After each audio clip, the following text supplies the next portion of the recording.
3 years. That's the amount of time that I wasted staying with someone who I knew deep down wasn't right for me.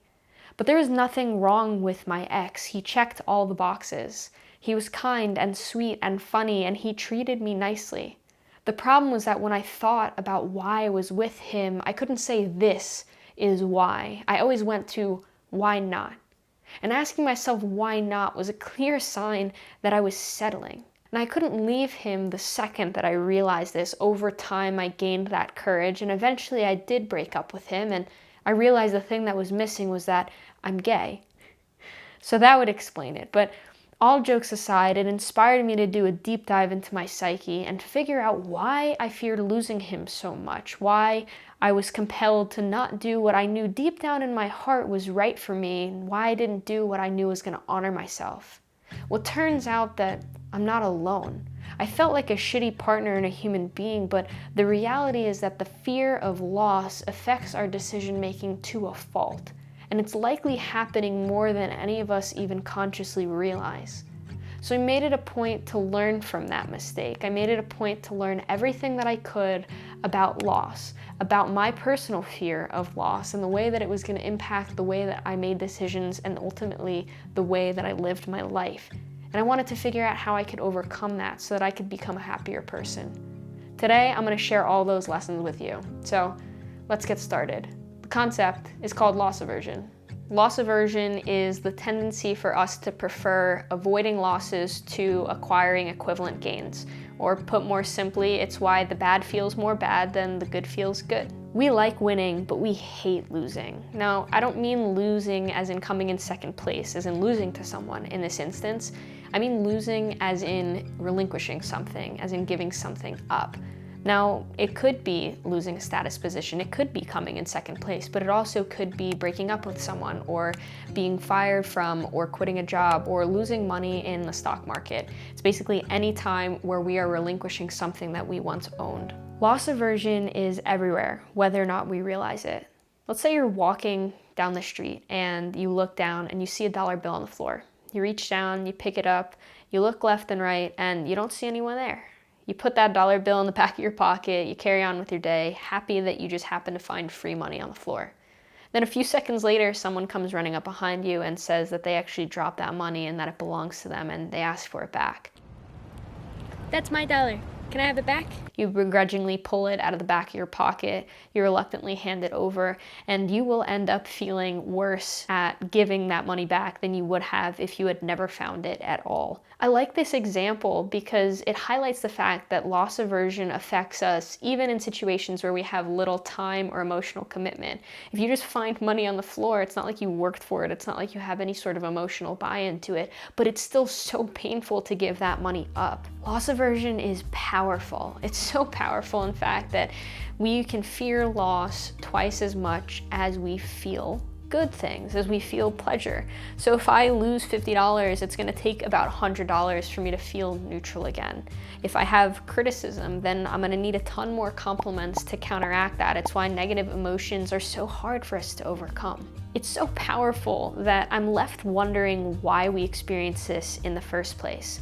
Why don't we leave toxic partners? Why don't we leave the jobs that we know aren't right for us? Why don't we do what's best?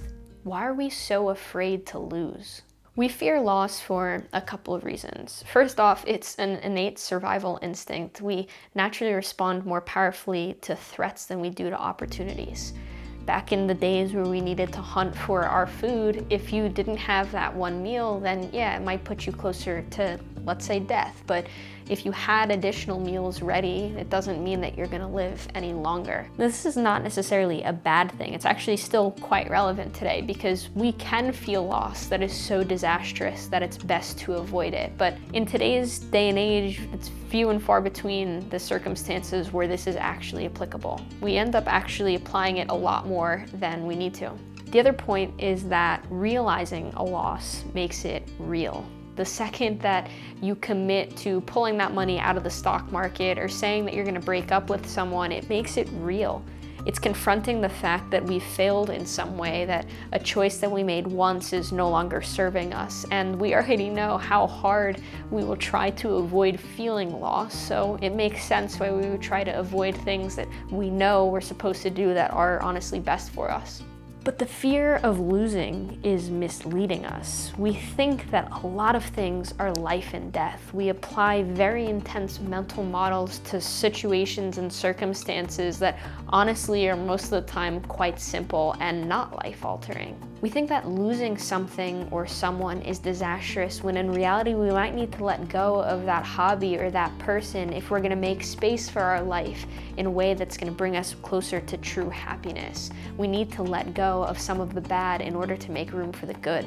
But here's the thing, if you're focusing on what you're gonna give up, then you're gonna miss opportunities every single time.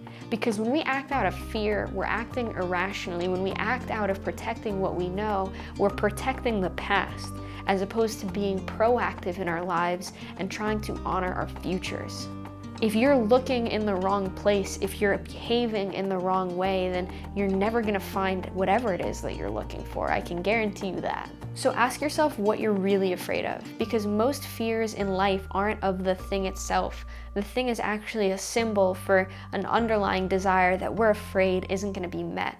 So if I fear being poor, it's highly unlikely that I actually fear having a zero in my bank account. Maybe I really fear not being able to show up and provide for my family, or feeling safety, or feeling like I can provide a shelter for myself. When I was afraid to leave my ex, it had nothing to do with me thinking I was gonna miss him. It had everything to do with the fact that I was a lonely person. I was afraid of being abandoned, I was afraid of being alone, and he was really just a symbol of all the underlying emotions that I needed to confront and overcome on my own. Figuring out what you're afraid of is gonna open you to one of the most important questions of all. What is your primary motivation for the way that you're making decisions today? Your primary position should not be defensive. It shouldn't be focused on not losing, because then you're gonna be focused on protecting the little circle that you've got. Instead, you should be going after something greater. You should be thinking about how you can push through the circle that you know today is your life and find something that's more grand and more worth living. Your motivation should be something that's going to actively push you closer to the life that you want. So are you losing out on something better because you're afraid of giving up what you have today? I can't answer that for you.